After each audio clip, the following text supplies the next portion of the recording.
আল্লাহকে ভয় করেনি।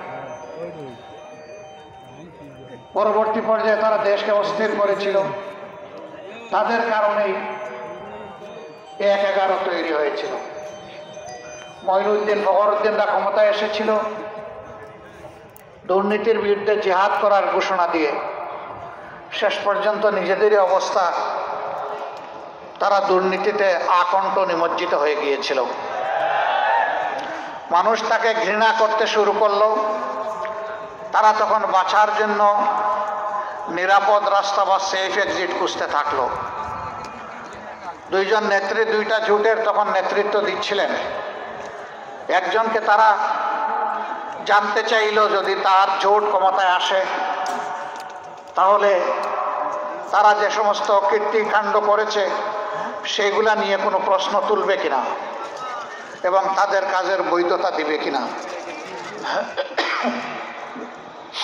তিনি জবাব দিয়েছিলেন, জনগণের ম্যান্ডেটে নির্বাচিত জনপ্রতিনিধিরা এই সংসদে সেই ব্যাপারে সিদ্ধান্ত নেবে। আরেকজনের কাছে গিয়ে বলেছিল, আপনি আমাদেরকে কিভাবে দেখবেন? তিনি বলেছিলেন, আমি তোমাদের কোনো বিষয়ে কোনো প্রশ্ন করব না, তোমাদের সব কিছুর বৈধতা দিব, কাদ্দামা ওয়া আখারা, আগে পরে যা করেছে সব কবুল। তারা তাকেই নিরাপদ মনে করে তার জোটকে বিভিন্ন মেকানিজমের মাধ্যমে কারিগরি করে ইলেকশন ইঞ্জিনিয়ারিং করে তাকে ক্ষমতায় পাঠিয়েছিল। ক্ষমতায় যাওয়ার আগে বহু সুন্দর সুন্দর কথা বলেছিলেন, কিন্তু ক্ষমতায় যাওয়ার পরেই তারা আসল রূপে আবির্ভূত হলেন। 2009 সালের 10 জানুয়ারি তারা শপথ নিলেন, সরকার গঠন করলেন। পরের মাসেই ফেব্রুয়ারি মাসের 25 এবং 26 তারিখ ঢাকার পিলখানায় বিডিআর সদর দপ্তরে নারকীয় হত্যাকাণ্ডের মাধ্যমে বাংলাদেশ সেনাবাহিনীর, দেশপ্রেমিক সেনাবাহিনীর 57 জন দেশপ্রেমিক, চৌকস, মেধাবী, সাহসী সেনা অফিসারকে হত্যা করার মাধ্যমে তাদের ক্ষমতায় এসে হত্যার যাত্রা শুরু করলেন। একের পর এক জাতির উপরে দুর্গহ পূজা তারা চাপাতে থাকলেন। ক্ষুধার্ত আওয়ামী লীগ জাতির সম্পদ চুরি করা শুরু করলো। সর্বত্র চাঁদাবাজি, লুটপাট, দখলদারি, ঘুষের মাত্রা বাড়িয়ে দিল। তাদের অর্থমন্ত্রী বলল, এটা ঘুষ না, এটা স্পিড মানি। লজ্জা! তাদের শিক্ষামন্ত্রী বলল, আমার মন্ত্রণালয়ে তোমরা ঘুষ খাইয়ে কিন্তু একটু কমাইয়া খাইবে। সে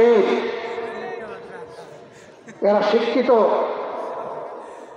নাকি আসলে এরা কুশিক্ষিত আল্লাহ ভালো জানে। তারা এক পর্যায়ে গিয়ে পরীক্ষিত দেশপ্রেমিক সংগঠন জামাতের দিকে হাত বাড়াল। 2010 সালের 29শে জুন আমাদের 3 জন প্রান্তীয় শীর্ষ দায়িত্বশীল, তৎকালীন আমিরে জামাত সাবেক মন্ত্রী মৌলানা মতিউর রহমান নিজামী, নায়েবে আমির, শুধু বাংলাদেশ নয় সারা বিশ্বে যিনি মানুষকে কোরআনের মানবিক দাওয়াত দিয়ে বেড়াতেন, যাকে কোরআনের পাখি বলা হতো, আল্লামা দিলাওয়ার হোসেন সাঈদী, তৎকালীন সেক্রেটারি জেনারেল সাবেক মন্ত্রী আলী আহসান মোহাম্মদ মুজাহিদ, এই 3 জনকে খোড়া অজুহাতে মিথ্যা অভিযোগে নির্লজ্জভাবে তারা গ্রেফতার করল। তারপরের মাসে আরো 2 জন সহকারী সেক্রেটারি জেনারেল জনাব মোহাম্মদ কামারুজ্জামান এবং আব্দুল কাদের মোল্লাকে তারা গ্রেফতার করল। তাদের বিরুদ্ধে সাজানো পাঠানো মিথ্যা মামলা, তাদের মন মতো কোর্ট এবং শিখানো মিথ্যা সাক্ষীর মাধ্যমে তাদেরকে সাজা দেওয়ার জন্য আবার শাহবাগে আসর বসালো। যারা শাহবাগী, বাংলাদেশের মানুষ যখন নির্যাতিত হয় তখন তারা চুপ থাকে, কিন্তু যখন তাদের মন মতো কারো উপরে কিছু হয় তখন তারা গর্ত থেকে বের হয়ে এসে চিৎকার শুরু করে।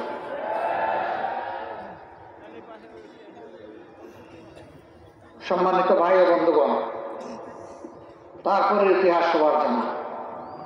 জামাতে ইসলামীর উপরে বিপদ যখন আসলো, আমরা তখন আমাদের রাজনৈতিক বন্ধুদেরকে অনুরোধ করেছিলাম, বুঝাতে পারিনি।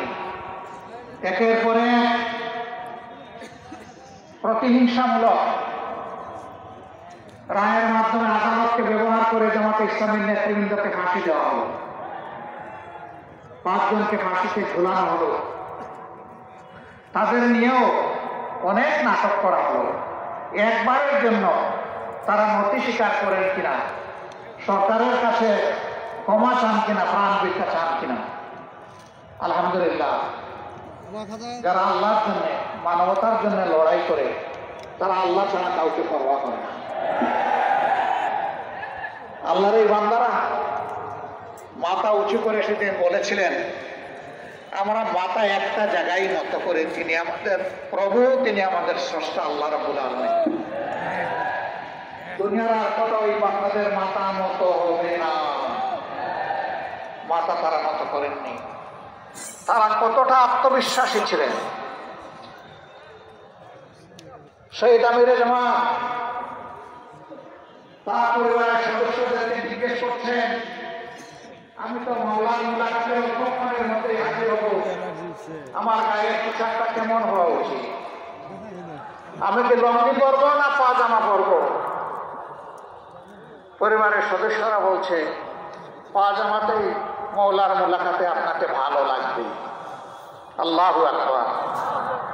যেমন দায়িত্বশীল তেমন তার পরিবারের সদস্যরা, কালবে সালিম, প্রশান্ত আত্মা।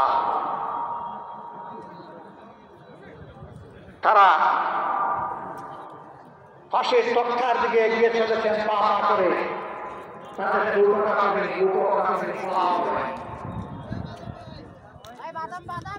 কারণ তারা নিশ্চিত ছিলেন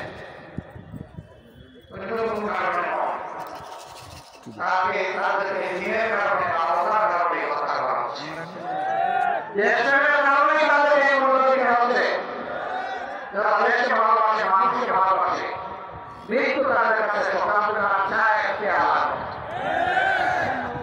প্রিয় প্রিয়। শাহাদাতকে তারা ভয় করে না, শাহাদাত তাদের কাম্য।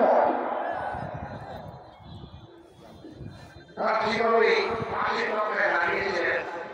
হাসতে হাসতে তারা বলার কাছে চলে গেছে।